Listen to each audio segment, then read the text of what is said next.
এই তো কিছুদিন আগে দেখলাম একটা ভিডিও দেখলাম, মহিলা বিপদে পড়ে গ্রামের একজন সুদখোর ভাইয়ের কাছ থেকে সুদ নিয়ে এসেছে। এখানে আপনারা কেউ হয়তো বা শুনতেছেন সুদের ব্যাপারে, সুদ খান, এরকম কোনো ভাই হয়তো বা শুনতেছেন। আপনি এটা মনে করবেন না যে আপনার বিরুদ্ধে বলতেছি, বরং আপনার ভালোবাসাই, আপনার পক্ষে আমি কথা বলতেছি, আপনার ভালোর জন্য বলতেছি, আমি আপনাকে কষ্ট দেওয়ার জন্য না।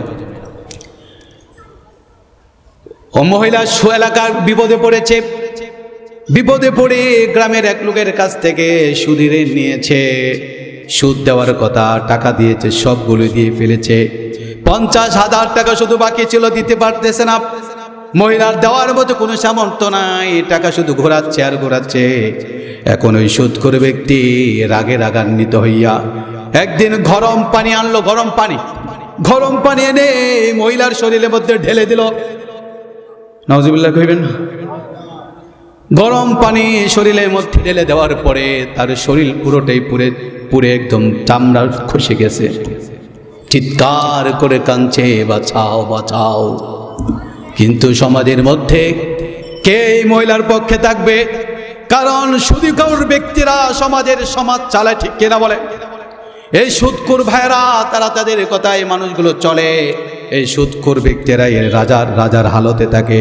সুদখোর ব্যক্তিরা নেতৃত্ব দেয় সমাজের, সুদখোর ব্যক্তিরাই মেম্বারের দায়িত্ব পালন করে, সুদখোর ব্যক্তিরাই চেয়ারম্যানের দায়িত্ব পালন করে। সব সুদখোর ব্যক্তিরা এরকম না, সব মেম্বাররা এরকম না, সব চেয়ারম্যান এরকম না। আছে অনেক হুজুর আছে, অনেক আলেম আছে।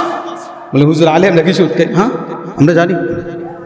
কারণ যখন মানুষ দুনিয়ার অন্ধত্ব লাভ করে, দুনিয়ার কাছে নিজেকে বিক্রি করে দেয়, তখন তার আলেম গাইর আলেমের কোনো পার্থক্য থাকে না, সবার জন্য। মহিলাটা শুধুমাত্র টাকা দিতে দেরি করছে, এই জন্য তার শরীরের মধ্যে গরম পানি ঢেলে তার শরীরকে শেষ করে দিয়েছে। আমার ভাইরা,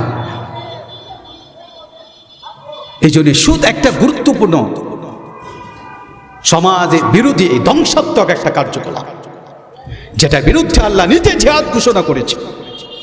সুতরাং এই জিহাদ, এই সুদের বিরুদ্ধে আমাদের সোচ্চার থাকতে হবে।